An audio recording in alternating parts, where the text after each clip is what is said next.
আওয়ামী লীগের আমলে তেল খাট ভরে রাখতো, পালং ভরে রাখতো, জাহাজ ভরে রাখতো। এখন তেল কোথায় যাচ্ছে?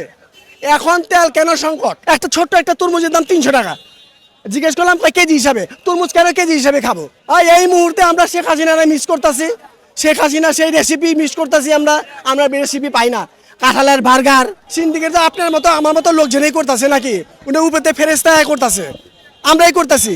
আগে সিন্ডিকেট হতেছি, এখন সিন্ডিকেট হতে। আপনি তরমুজ দেখেন, একটা ছোট্ট একটা তরমুজের দাম 300 টাকা। জিজ্ঞেস করলাম কেজি হিসাবে, তরমুজ কেন কেজি হিসাবে খাবো? তরমুজ হইবে কেজি, তরমুজ হইবে পিস হিসাবে। আপনার আপনি একটা ছোট্ট একটা তরমুজ 300 টাকা, 70 টাকায় কেজি, 70 টাকা কেজি পরে একটা তরমুজ। এটা কি সম্ভব? সেই ফেরাউনের যুগে আমরা এখনো রয়ে গেছি। আমরা তো মানে মানুষ হয়নি এখনো। হ্যাঁ, লেবুটা বলতে মানে আমরা এখনো মানুষ না। আর লেবু দেখেন, লেবু আপনাকে 60 টাকা খালি, তার মানে 220 টাকা ডজন। এটা কি হয়? গত 3 দিন আগে আমি লেবু কিনছি, ডজন 60 টাকা করে। সেই লেবু আজকে 220 টাকা। আমরা কোন দেশে আছি? আমরা কি মানুষ? আমরা কি মানুষ বলে আমরা পরিচয় দিতে পারি যে আমরা মানুষ?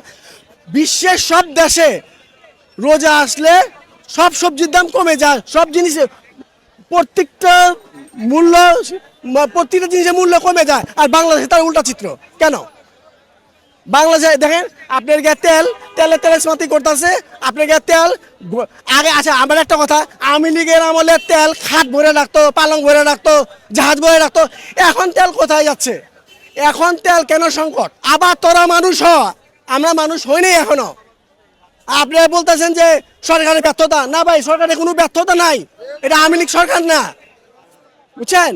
এটা আপনাকে সরকার যথেষ্ট চেষ্টা করতেছে, পারতেছে না। আসলে আমরা জনগণ খারাপ, আমার জনগণ ভালো না।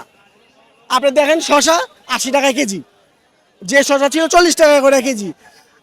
আপেল 350 টাকা কেজি, পেঁপে 250 টাকা কেজি। আপনি কোনো জিনিসের দাম কম না। আর এই মুহূর্তে আমরা শেখ হাসিনারে মিস করতেছি। শেখ হাসিনা সেই রেসিপি মিস করতেছি। আমরা রেসিপি পাই না। কাঁঠালের বার্গার, হ্যাঁ, তারপরে গিয়ে আপনার পেঁপেনি, তারপরে গিয়ে আপনার গিয়া পেঁয়াজ ছাড়া তরকারি, তেল ছাড়া তরকারি। উনি খাতো। হ্যাঁ, আমরা শেখ হাসিনা বলতো আমরা খাই, উনি খাইতো। কেমনে খান আমাকে শিখাই দিয়া যান। এই বছর আমরা খুব কষ্টে আছি।